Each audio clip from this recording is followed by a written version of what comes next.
The show starts in 3, 2, 1. There goes that man's jock strap. Oh my God, did you see that? America's team? Yeah, right. Oh, baby, it's a big day in sports. There's nothing like battling it out with your teammates all season long to go win a championship. Green Bay's got it this year. Huge move for them. I think it's going to be a game changer. We have a lot to talk about this busy week in the sports world. Welcome to the In a League of Their Own podcast. The In a League of Their Own podcast is brought to you by Golf Kicks. Screw your shoes. By Canadips. Rep Sports. By Smooth My Balls. And by Streamer Loot. Check out the In a League of Their Own merch line today. Welcome to the show. Let's see what Austin and Collin are diving into today. Hello, everybody. Welcome to episode 71 of the In a League of Their Own podcast. Kicking things off today with our number 71 sports fact. 71 years ago, in the year 1950, the Cleveland Browns would win the NFL championship in their first year, a part of the league. The Browns defeated the LA Rams by a score of 30-28 in a game led by the great Otto Graham, who went 22 of 33 passing for 4 touchdowns and led the team for 99 rushing yards. So crazy to think that they've been around for that long and they still haven't won technically a Super Bowl, but they have NFL championships, kind of like, well, with the Packers too, 13-time world champions, but they only have a couple Super Bowls. Yeah, it's pretty neat. Was that their first one? Yeah. They were. Was that their last one? No, the last one was in 64. 64. But yeah, they were in the All-America Football Conference before they came to the NFL. That was like the rival league that it was the IFL and the AAFL. Yep. That the year after year, more and more teams came over, and then that league just ended up dissolving. But yeah, kicking things off today for today's episode. Then over in the NFL, what's going on over there? So the biggest news, I think, coming out of the NFL is Indianapolis Colts quarterback Carson Wentz is out indefinitely with a foot injury. He injured his foot one of the last plays of Thursday's practice. They're going to have him undergo multiple different kinds of tests. And usually when you hear that, that's not a good sign. Obviously, they want to diagnose this thing as quick as possible and figure out what's going on here. But a lot of question marks now in Indianapolis as you have Ellinger, the quarterback from Texas that came out, who's their third stringer. And then I don't even know who their second string quarterback is. I think it's still Jacoby Brissett. No, he's gone. Oh, really? Yeah. Fuck. I'll look it up quick. Colts QB. I think it's like Bear. Carson Wentz, Jacob Eason, Sam Ellinger, and Jalen Morton. So Jacob Eason, he was taking the starters reps today in practice, and Sam Ellinger now moved up to the backup role. Eason did not take a snap at all in 2020. So it's going to be interesting to see where the Colts are now that it looked like the day before Carson Wentz hit T.Y. Hilton. T.Y. Hilton. I don't know why I said Ty. T.Y. Hilton, he hit him for a 70-yard pass across the field, which looked great. Looked like they have a good connection. And now with him potentially being sidelined, this leaves this team in with a lot of question marks. Yeah, I mean, hopefully, whatever it is, hopefully it's a break, like a bone break, because then he's out probably a month to 6 weeks, 8 weeks. So he'd miss maybe the beginning couple weeks of the season. If it's like tendons or ligaments or stuff like that could be a season-ending or career-ending injury, especially at this point with kind of how he's dealt with injuries basically his whole career. So, yeah, they just called it a foot injury. They haven't said anything more on it, but yeah, we'll see what happens. Yeah, I forgot that they got rid of Brissett, so they're kind of in a tough spot then where they really went all in on Wentz if they didn't really have a backup plan. Yeah, a lot of people are saying potentially bring Dalton into the building. Also, Nick Foles. There was a handful of other quarterbacks, vets, who there's been names being thrown around in the mix to, if he's out potentially long term, to bring in a guy. Yeah, I mean, there's plenty of guys out there. I mean, probably half of the league has the number two quarterback on the roster could be a starter. So it sucks that they're in this situation, but there's plenty of talent out there that they'd be able to bring in to get the job done. And then speaking of injuries as well, heading down to Miami, Xavier Howard, who just requested a trade earlier this week, suffers an undisclosed injury. So no word has come out yet as far as what that injury is.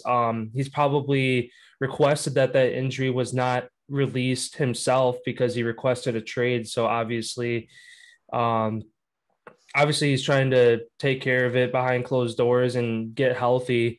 I'm sure whatever team comes calling and asks and wants him is going to want to know what that injury is and know what they're getting into. But as far as releasing it to the whole world, they haven't done that. So kind of interesting where he requested a trade, says he's very unhappy with the organization, and then gets injured. So now a day later. Yeah. So it makes me think that this whole thing, this has me thinking on the outside that he's faking an injury and doesn't want to decrease his value, put any more miles on himself until he's on a team that he seems fit.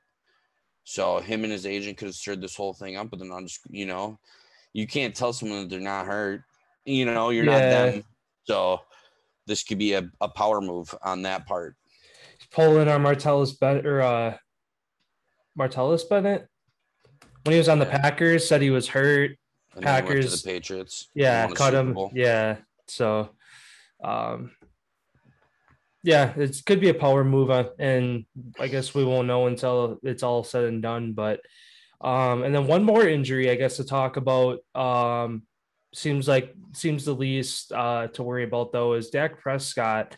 Is dealing with a muscle strain in his shoulder, and McCarthy says that he won't throw for a few days.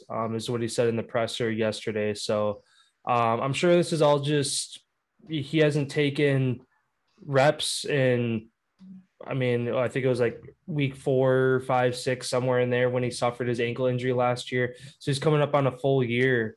And even training camp doesn't get you full game reps, that full feel. So I'm sure it's just his body trying to catch back up and get used to the throwing motions, the rolling out, taking the hits, stuff like that, which I know they're not in pads, so he wouldn't have taken a hit. But McCarthy and Jerry Jones both talked on it. Didn't seem like they were too interested, but too worried, but they're very cautious moving forward. Obviously having their QB1 back, just bringing him back to a big deal, and obviously being America's team, having high expectations for this year.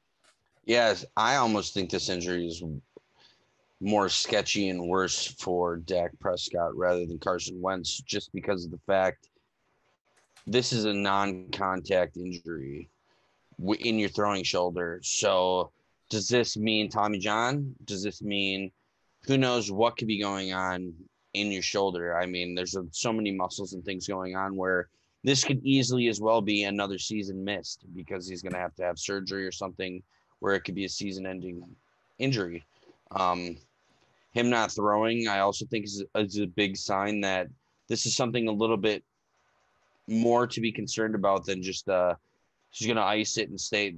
They're not letting him do anything. So clearly they're worried. Obviously, to the press and the media, they're not going to make a big deal out of it because they don't want the whole world to be focused on this injury. But I almost see this as a bigger impacted injury than Carson Wentz on the Colts, just due to you just signed him to a big deal, high expectations for the Cowboys this season, as always.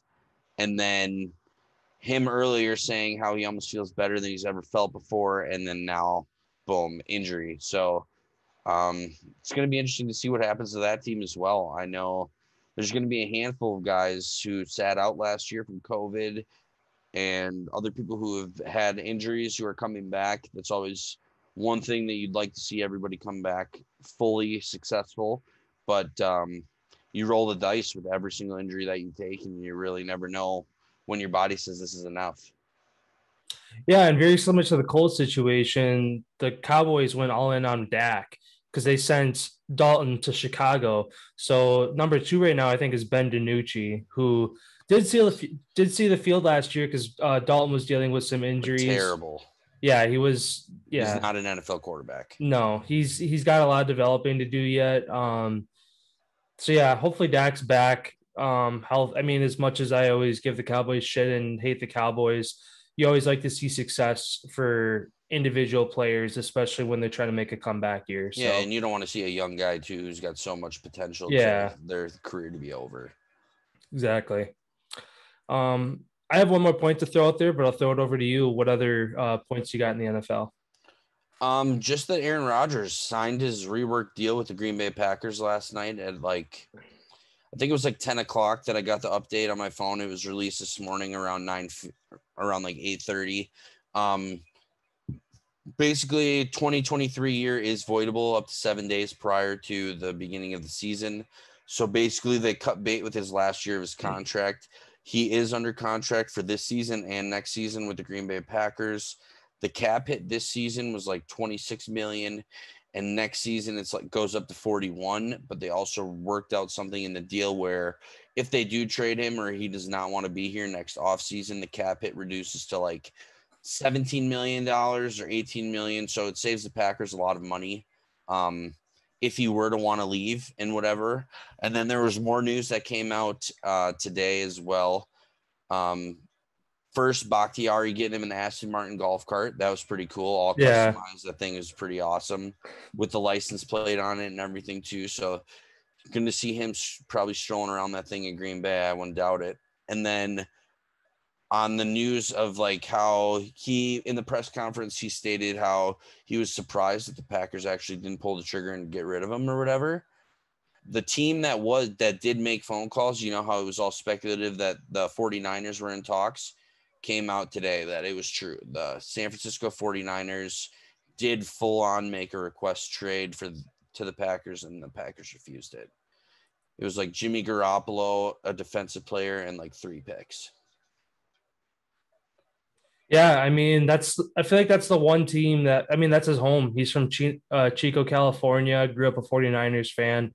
So I feel like that's the one spot that the 49ers want him back and Rodgers wants to go there. So I could see, they just drafted Trey Lance. So it's you're not going to do it now. You're not going to do it now unless Jimmy G gets traded or hurt. Trey Lance takes the field and he's god awful to where they want to, instead of try to redevelop him or figure out the situation, go out and get a different quarterback to come in and win. That would be literally the only situation which I don't see happening at all, especially just with the updates from 49ers camp. Trey Lance has been throwing dots. Deebo Samuel and Kittle seem to be his 2 targets that he likes to go to, that he's got that chemistry built down with them already. And Trey Lance talking about his relationship with Jimmy Garoppolo as well. Reporter asked him if it was an awkward situation. He said it's not awkward at all. Jimmy G's become one of his best friends on the team, as far as picking his brain, hanging out outside practice, stuff like that. So, great to see the 49ers organization, after making a Super Bowl appearance, having their 1-year lull. Seems like they're kind of getting back on the winning track, at least. Well, and then they went through everything with Kaepernick too. That kind of hit their team pretty hard. When they're in the media every single day about that, that's tough to deal with. And then with Jimmy G too, it's interesting. A lot of people are speculating he will be the he's a great quarterback when he's healthy. I think his regular season record was 28-6. So he's very good when he's healthy. But that's why Shanahan continued to say is about Jimmy G is he's our guy. He's whatever, as long as he's healthy, because that's the big question mark surrounding him. He's a great quarterback. He learned under the best, the GOAT, Tom Brady. So clearly the guy can play. It is if he's healthy or not. And then the interesting thing with his contract this season, if he's on the roster,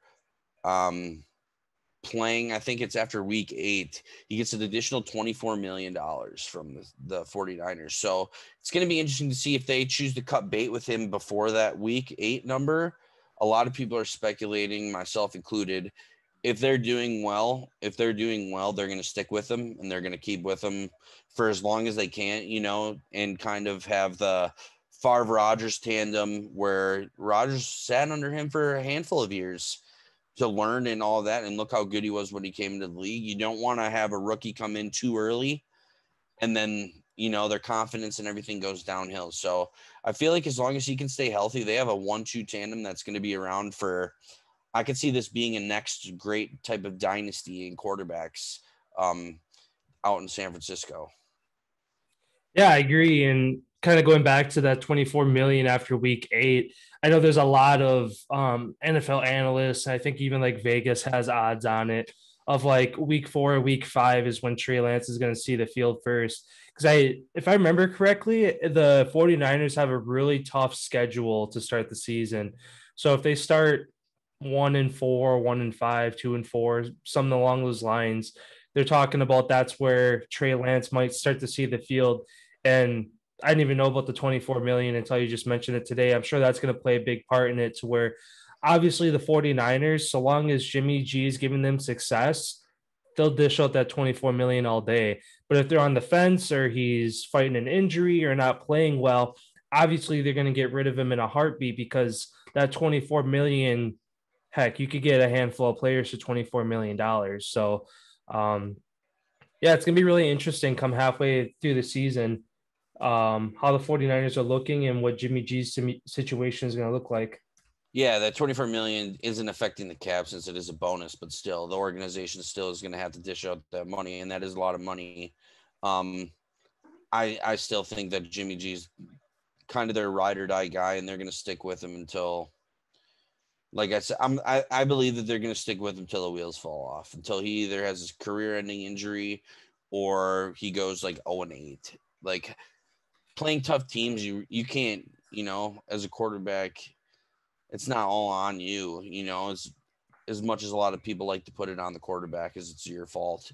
There's still 10 other guys out there on the field with you at the same time. So it's a team game. It's not just one guy. And I really feel like, for as much as they talk about him, like they love his character and love him as a person, I don't see them, going behind his back and stabbing him in the back.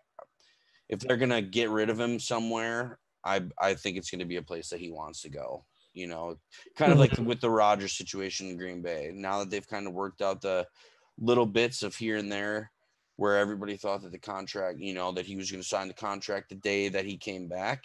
Looks like that interview did a lot of pressing to get that, a lot of things done almost. And it seems like the culture is potentially changing. And I guess we'll see what happens here. I don't know if your last point was on the Packers.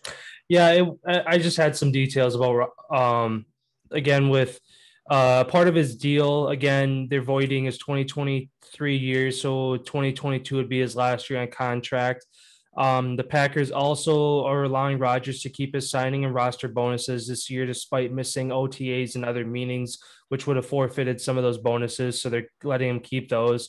And then the two numbers you threw out there, Rodgers will make $27.5 million this year, and if he comes back next year, you'll make $46.1 million. So yeah, those are big numbers. 46.1 is a big number for the Packers to take a hit if they decide to keep him. But obviously, and then if they get rid of him, it's only half. Yeah. And then I pulled up the 49ers schedule over here where I was kind of talking about how their beginning of the season looks. So they start off the year with two kind of easier games against the Lions and the Eagles, but then they play the Packers, the Seahawks, the Cardinals, the Colts, and the Bears, which are all going to be really tough games. So that's going to be right at that week 7, week 8 mark to see how they're doing. So they could start the season 2-0 and then go 0-5 the next handful of games, because they're going to out of the next 5 games, the Bears are probably, well, actually the Colts now, depending on Carson Wentz situation, but yeah, but also being a 49ers in the division that they're in, 6 of your games every year are probably your toughest games. The best division in football. Yeah. And then the Packers schedule that they have is probably one of the toughest in the league. Mm-hmm. Having the AFC West or that, yeah, AFC North. AFC, is it the North? Yeah, they play the Ravens, the Steelers, and the Browns. Yeah. So they have the 2 toughest divisions outside of their division that they're going to be playing. And then with the additional 17th game, how they're doing 1-1, they play the Chiefs. So that's another tough game. And then I believe they play the Saints again. That's their first game. First game of the year is against the Saints. So that'll be a tough game. But yeah, and then the last point I had, kind of going back to the Packers, is how talks came up again with Davante Adams, where 2-3 days ago the door was closed on that. They weren't coming to anything, and it looked like he was going to be at the door. Rodgers comes back, the door reopens, and Davante Adams comes out and says that he deserves to be the highest paid player in the league. The Packers agree to that, but apparently the number was not agreed upon. So it sounds like Adams might be shooting way high, becoming the highest paid player in the league, rather than usually it goes up by a couple million, to where if a quarterback's making 30 million a year, but being the highest paid, the next guy wants to get 31 or 32 million up that mark. So it sounds like Davante Adams is asking multiple millions above whoever is the highest paid player right now. And the Packers said that they're not willing to fork over that kind of money. So it sounds like they got to kind of find a middle ground. They said they want to make him the highest paid, but like I said, it sounds like he's shooting a little high for the number he wants. Well, and they can make him the highest paid if they want to make him the highest paid. There's two different ways of being the highest paid. One is your average yearly salary is the highest paid, or you're the highest paid with all of your bonuses and all of that included. So there's two different ways that you can make this guy the highest paid wide receiver in the NFL. A lot of speculations that I've heard, listening to Ian Rappaport and watching a couple other sports networks and inside reporters, is that the number wasn't that far off. It was the years. Adams requested 2 more seasons because after this year he'd be a free agent. So he wants to be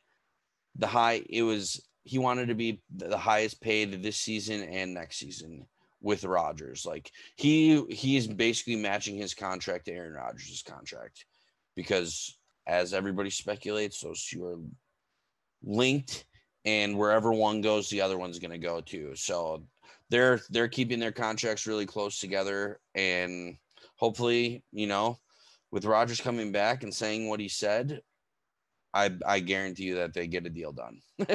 Yeah. I mean, at least for the time being, it seems like beyond this season is looking more and more hopeful every day. Rodgers looks happy. He's meshing back with his guys. It seems like for the time being, at least, he's content with the front office. Obviously, there's some things to figure out, but he said that his relationship with Gutekunst right now is a professional relationship. So he didn't have anything terrible to say about that relationship. So, I mean, they're all going to sit down, and that's going to be a really intense meeting following the 2021 season between him and the front office and his agent and all that. But yeah, there's 17 games between now and that conversation, plus playoffs. So we'll see what happens between now and then. Yeah, and as the weeks go on and we go through the season, more and more will come out about this whole situation too. So I feel like the world will be finally filled in, hopefully by midway point through the middle of the season, on where both sides stand almost. For sure. And yeah, that's all I had for the NFL. A decent amount to unpack with kind of some injuries going on and stuff like that. Jumping over to the NBA here then, another kind of blockbuster sports breaking world news is the Lakers acquiring Russell Westbrook from the Washington Wizards, sending Kyle Kuzma, Montrezl Harris, and Caldwell Pope, along with last night's number 22 pick, in exchange for Russell Westbrook. So now 2 of the top 5 all-time triple-double holders are going to be on one team together. What's your initial reaction of the Lakers picking up Westbrook? Don't think it's the piece they need. Yeah, it's going to be razzle-dazzle. It's going to be fun to watch. But as far as winning a championship, I don't think this is what the Lakers needed. Was that you that put out the video of the – Yeah, when they're both one assist away from a triple double, they just keep passing it back and forth. I've seen that all over the internet, and that's exactly what it's going to be. It's going to be more like Harlem Globetrotter type basketball, passing razzle dazzle. Than I don't know. I just don't like the fit. Whatever it is, I know their odds went to second best to win the title behind the Nets still, but like, I really don't. Awesome that, Russell gets to play in a huge market finally.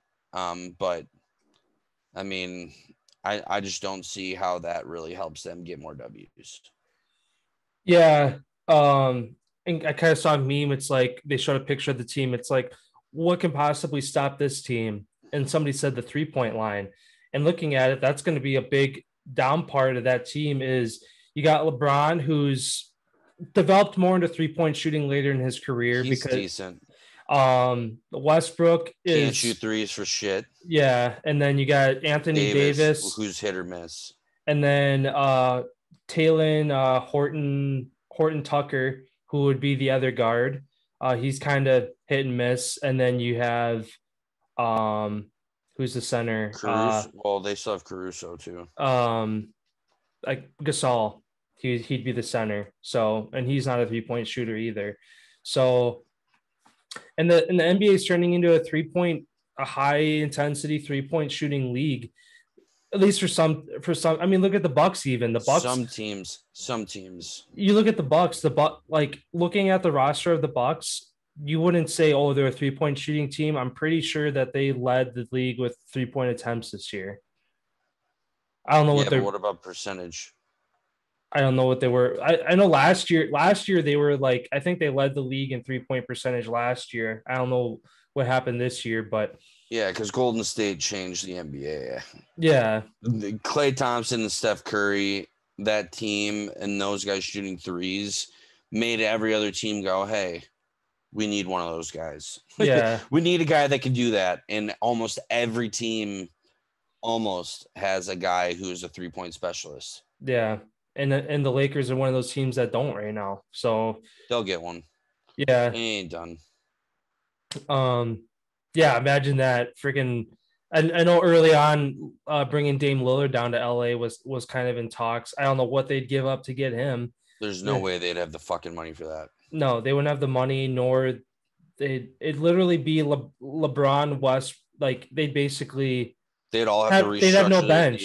They'd have no bench. Well, they'd have to restructure because I'm pretty sure you need a certain number of people on your roster. Yeah. There's a minimum number you have to have. 5.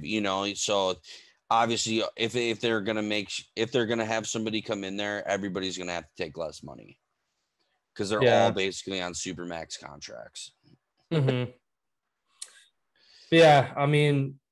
Obviously, I'm a big fan of Westbrook, just kind of how he's just that floor general of the game. He's he does everything. So obviously, it was great to see him get out of Washington. They made the playoffs this year, but the Wizards haven't really been a relevant team. Though they got a decent amount out of the trade. Again, they had what were the names? They got Kyle Kuzma, who's a developing player. Montrezl Harrell, who's all right, and then Caldwell Pope, who's been around for a while. He has the experience.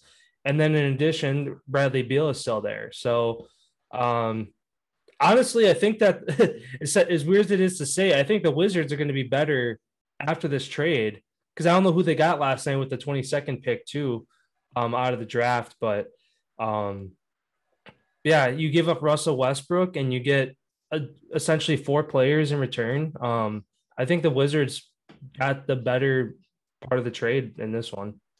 I would agree with you on that. I think the Wizards won that deal as well. Yeah, you're giving up a superstar talent in Russell Westbrook, but you still have Bradley Beal there on your team, and who knows what those 3 pieces who are coming over can do. Mm-hmm. And they're all pretty young yet. They're not dirt old, and you got the pick in the draft. I think that sets up Washington more for the future, which is kind of the position that they've been in almost, is a rebuild, kind of trying to build a team here. And obviously the Lakers and LeBron getting to the end of his career, they're in win now mode. Obviously every team that has LeBron is in a win now mode. and we'll see if the gamble is worth the risk. I don't think it's going to work out. Yeah, I honestly don't either. I think it's going to be one of those busts that happened to where it's you're putting together too much of a super team that all have two similar play styles, and everybody's going to want the ball when it's the last couple seconds of the game. Russell's known for that. That's why James Harden couldn't play with him, is because both of those guys wanted the ball in their hands at the last shot. Well, it doesn't work out that way when everybody's calling for the ball. And like on the Bucks, there's three guys who get the ball, and whoever's hands it's in is taking the shot. It don't matter whose it's in. Middleton, Holiday, or Giannis is taking the last shot no matter what. And everybody's on page with that, where in this situation and every team that it seems like Russell Westbrook has been on, he's the guy who's been taking the last shot. So yeah. We'll see how that works out. Yeah, and then kind of briefly talking about the draft last night, to be expected, Cade Cunningham goes number 1 to the Pistons. I mean, the Pistons have kind of been they were a laughing stock before Griffin left, and now they've taken even a bigger step down yet. So Cade Cunningham's got some big shoes to fill as far as bringing that team back to a winning culture. So we'll kind of see how that goes. It's obviously it's not going to happen in one season. They're going to have to go out and get other pieces to bring in with him as well. But kind of the biggest draft pick that I liked last night was number 9, Davion Mitchell going to the Sacramento Kings. For those who remember Davion Mitchell, he was a part of the Baylor Bears championship team who won it this past year, taking down the perfect Gonzaga to again win the championship. And Davion Mitchell, even though he's a point guard, was very versatile, bigger guy, played down in the paint a lot.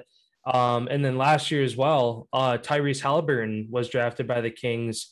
So it's kind of interesting looking at the Kings roster where they have Buddy Hield, De'Aaron Fox, Tyrese Halliburton, and now Davion Mitchell, who are all listed as point guards. So it seems like they're kind of overloading on point guards, but also, well, I shouldn't say that. I think Buddy Hield is a shooting guard technically, but it'll be interesting. Yeah, it's going to be interesting to see. Well, otherwise, Davion Mitchell, how he was used kind of as a forward in some situations in Baylor because he is kind of a bigger guy. I wonder if they beef him up, let kind of put him on the right track to get bigger to where they can use him more as a forward. But I mean, again, De'Aaron Fox is a good point guard. Tyrese Halliburton was right there for Rookie of the Year last year. Buddy Hield is kind of hit and miss, but again, a shooting guard, and you bring Davion Mitchell in.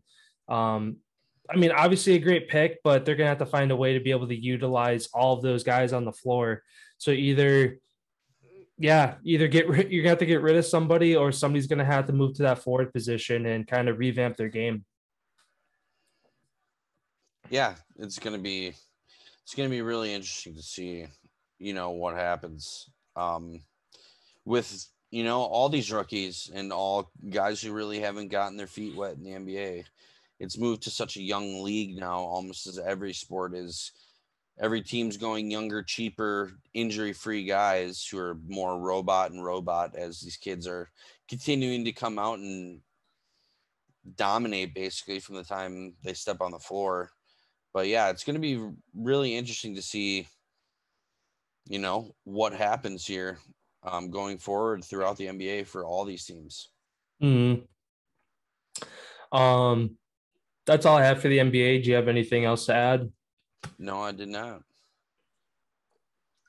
Sounds good. Then heading over to the MLB, another league that there's been a lot going on. Again, there's a lot of trades that happen. I'm just going to dive into a handful here that are worth mentioning. One being Anthony Rizzo goes to the Yankees. Kind of an interesting move there. Obviously, the Yankees, again, are one of those teams that have a shit ton of money and they can go out and get whoever they want. But early on, again, with talking about the Cubs getting rid of Rizzo, Bryant, and who else are they getting rid of? Oh, they had already gotten rid of like 2 other people.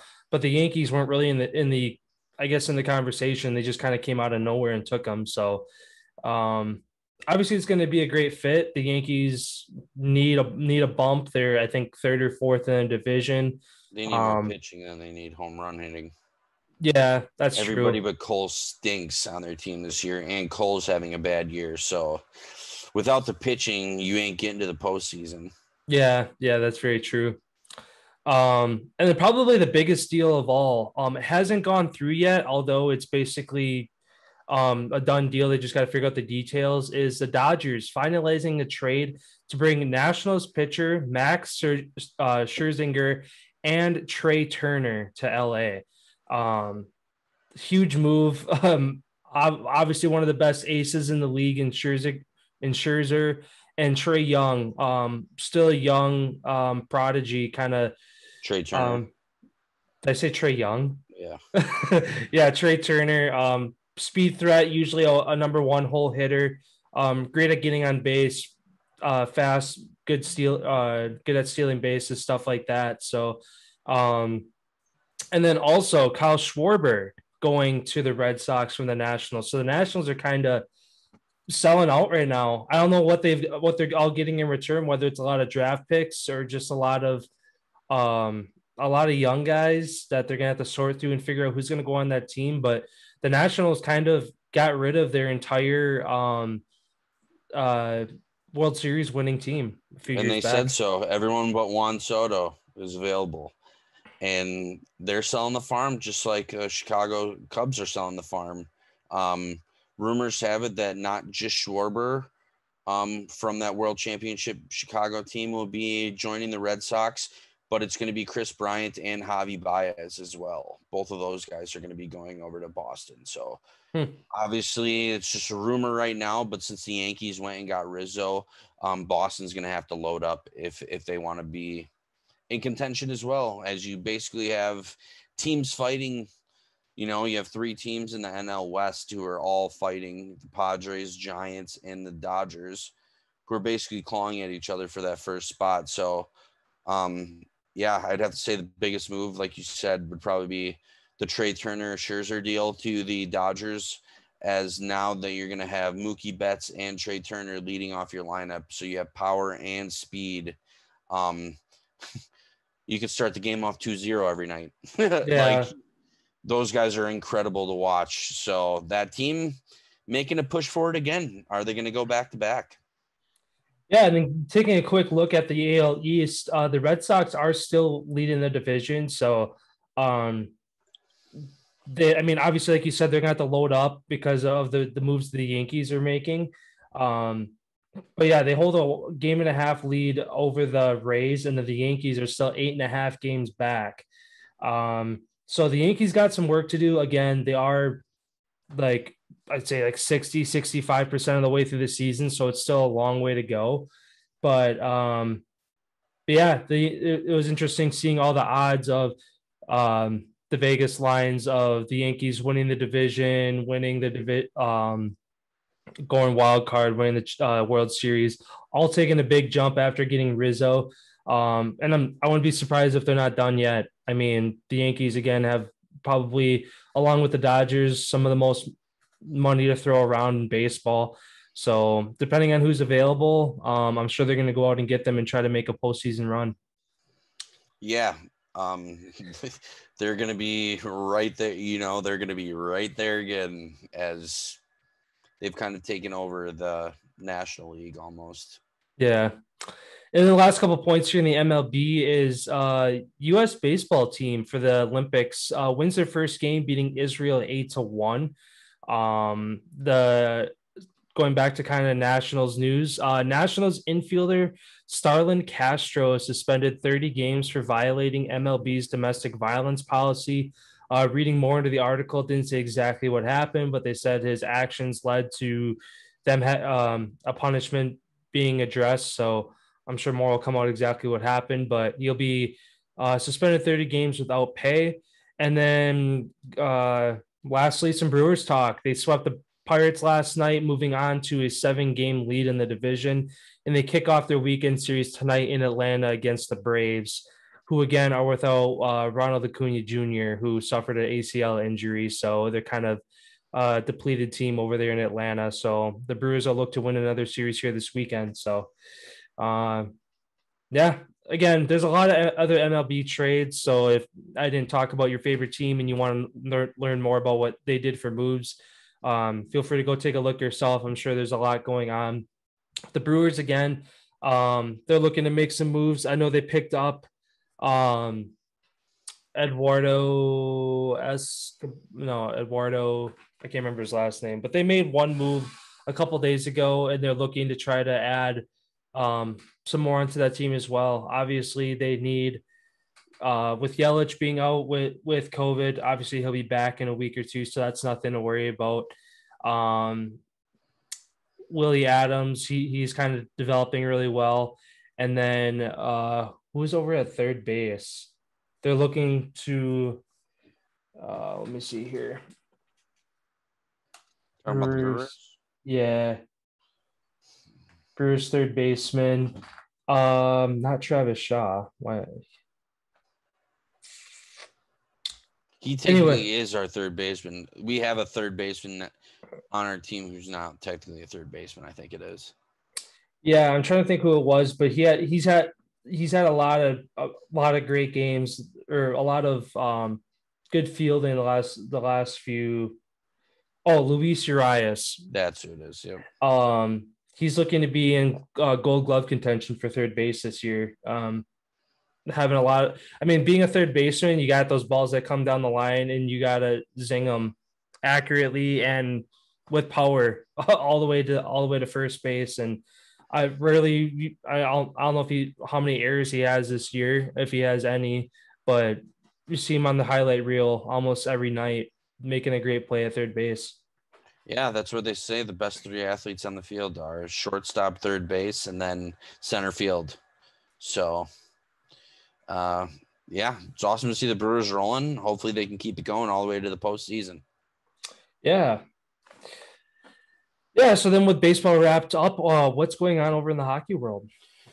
So in the hockey world, some exciting, shocking news coming out. Ryan Getzlaf, a longtime Anaheim Duck, he is returning to the Ducks on a 1-year contract as he wants to retire.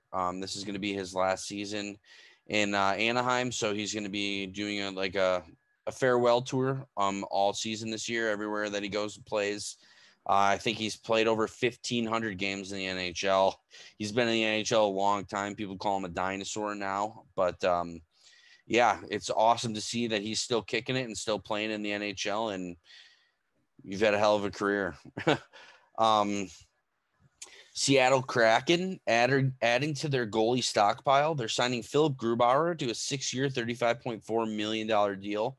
They now have 3 excellent goaltenders on their roster. It's going to be interesting to see what they've done. A lot of people are speculating that they did sign all 3 goaltenders, that they're going to get rid of one in return of. People are saying that this has been an interesting offseason / Seattle didn't take all of the players that were expected to be taken. There's a lot of guys that they could have taken, like especially for my Flyers. They could have taken James Van Riemsdyk, who's one of the top forwards. They could have taken him, but instead they don't. Their owner, and he's saying that we're going young. They're looking for the future. They're not looking, if they have a Vegas crazy season, awesome, but they're not looking for now. They're looking for 3 years from now to have a character of guys who've been together from the beginning, and they're looking to go young. So it's going to be interesting to see how that works out. You know, they're going to be in a tough division. But yeah, everybody's hoping that they have some early success out there as they're a new franchise stepping into the league. Montreal Canadiens signing veteran winger Mike Hoffman to a 3-year deal. This is a big move on their part. They're bringing a scorer. They have another scorer now on their team. Cole Caulfield isn't going to be relied on to pretty much do all the heavy lifting in the scoring department.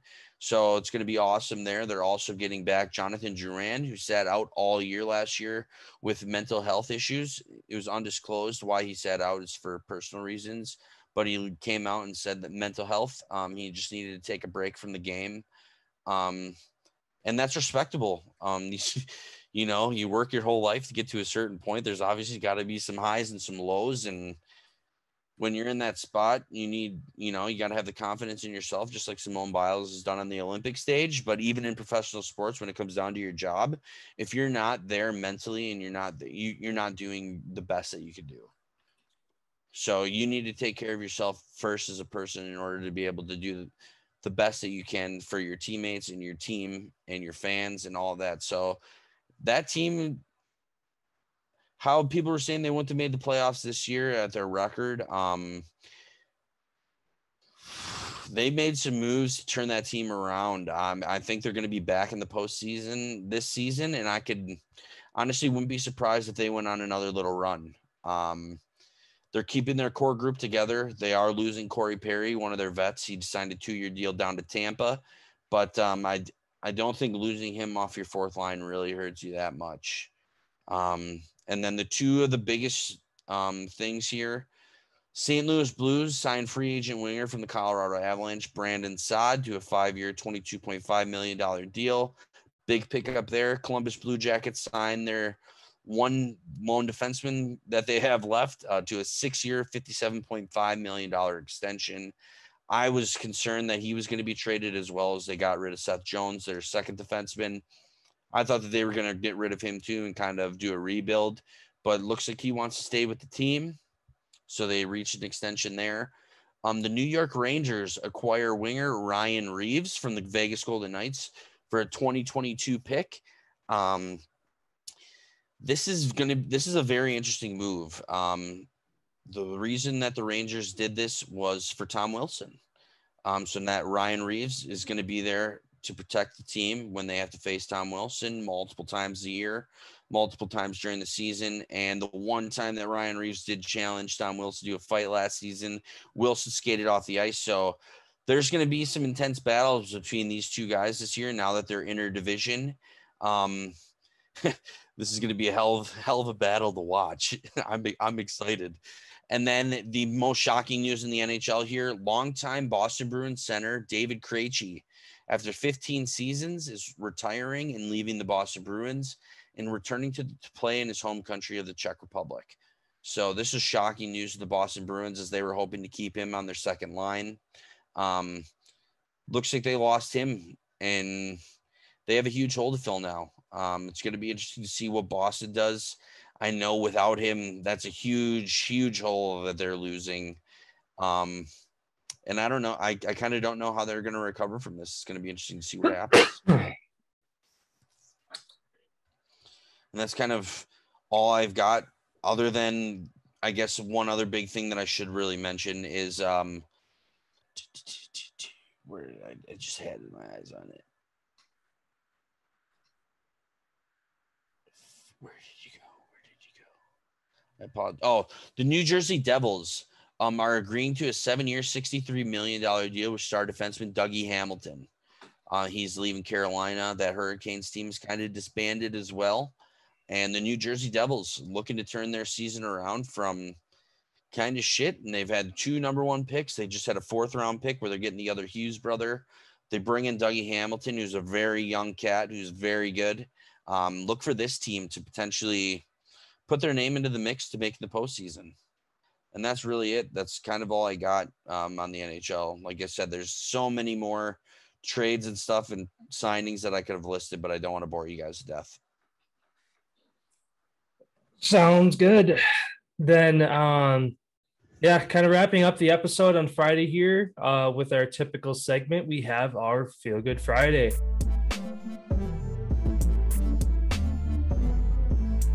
Couple stories lined up for you guys. I'll kick things over to you for your story this week.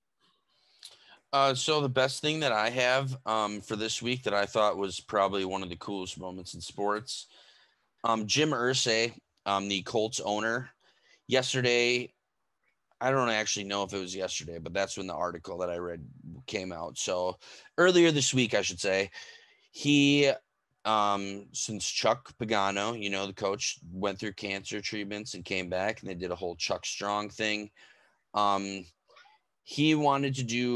He's heavily involved in donating a lot of his money. He's one of the few billionaires that I hear about and know that actually does super good things with his money and isn't selfish and all that type of stuff. So He wanted to get involved, and he's been super involved in cancer research for a long time. So he wanted to do some type of donation type of thing. And it was pretty funny as I heard him tell the story on the Pat McAfee show. He actually wanted to get a hold of Bruce Arians to think what, because he also was a coach for the Colts. Those guys still talk every day. And Irsay was explaining how each one of the owners actually has a phone put in their house or whatever from the NFL. And they have direct lines to every single team and Goodell, obviously. And so he wanted to get a hold of Bruce Arians. He called him multiple times. He wasn't answering. So he's like, oh, fuck it. Picked up the emergency phone, dialed down to Tampa.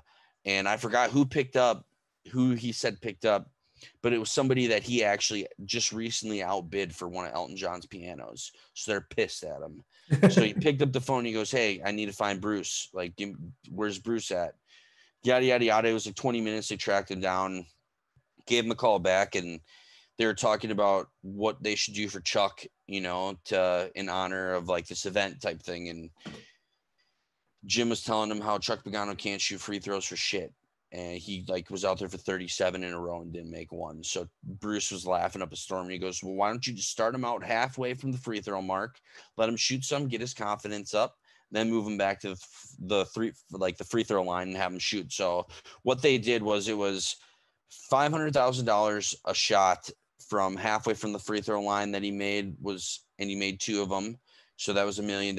And then he when he raised the stakes to $1 million from free throws, he sank the shot. So $2 million is being donated to cancer research centers all through Indiana.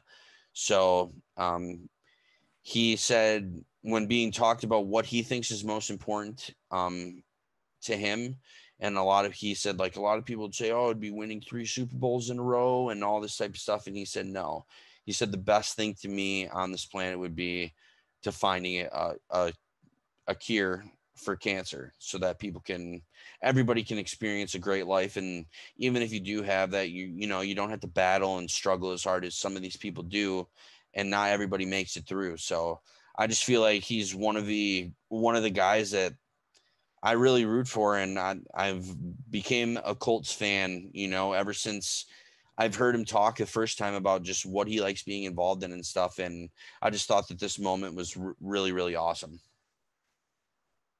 Yeah, that's a great story. Again, Chuck Pagano, kind of one of the very most charismatic guys. It seems like on the sidelines, coming back from cancer and not really missing a beat in his time with the Colts. So obviously great to see that comeback story, and also great to see him giving back to cancer research and just Indiana as a whole. So yeah, then jumping over to my story, going back to the NBA draft last night, it was a dream come true for a lot of men seeing their basketball dreams come true, though not all were in attendance. In the first round last night, the NBA honored former Kentucky guard Terrence Clarke, who passed away from a car accident on April 22nd in LA. Commissioner Silver announced Clarke's name between the 14th and 15th picks last night as Clarke's mother, sister, and brother walked across the stage in his honor to receive his draft selection.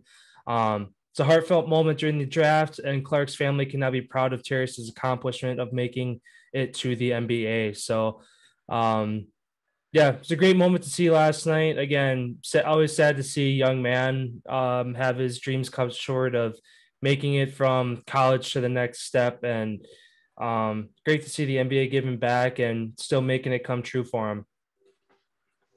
Yeah, that was probably one of the coolest things that I've seen in a long time. Yeah, really just makes you appreciate everything you got, being here. So yeah, cool moment. Yeah. So then that wraps up today's episode. I don't know if you had any Olympic things to throw out there. I kind of looked around a little bit. I didn't see anything. No, other than finally track and field's kicking off. It kicked off last night in a couple of the events and will be in full swing today. So that's always one of my favorite things to watch in the Olympics is running. stuff because it's just impressive to see what these people can do. For sure. So yeah, then over the weekend, as USA gets more medals on the podium and track and field gets kicked off with their prelims, we'll dive into all of that on Monday and kind of let you know where all that's at. Yeah, and then going to close out the episode just like we have in the past. The current medal count right now, China is in first place with 19 gold medals with a total of 40. Japan's in second with 17 gold medals for a total of 28. And then the United States has now moved down to third with 14 gold medals with a total of 41. So China's kind of taken advantage in their events that they normally do, the table tennis, all of those. And, you know, the United States has kind of slacked a little bit in the pool where you thought that they'd dominate a lot more in the past. They have, at least. So it's kind of cool to see other countries putting their names on the map of, hey, we can compete too. It's going to be interesting. You know, China doesn't really have that many people competing in like the track and field events. So that's kind of where I think the U.S. is going to kind of take over this. Yeah, they're gonna sweep. They're gonna probably have multiple people on the podium when it comes to a lot of track and field events. So the golds are what matter, though. Yeah, that's true. So cool. Yeah, so thanks everyone for stopping by. Don't forget to like, follow, subscribe to all of our social media accounts. We appreciate you guys showing up here every single day to hear us talk about sports and just bitch about things. And we hope everybody has a great weekend. There's going to be Olympics, you know, plenty of Olympics to watch. And yeah, we will be back and see you guys on Monday. Have a great weekend, everybody.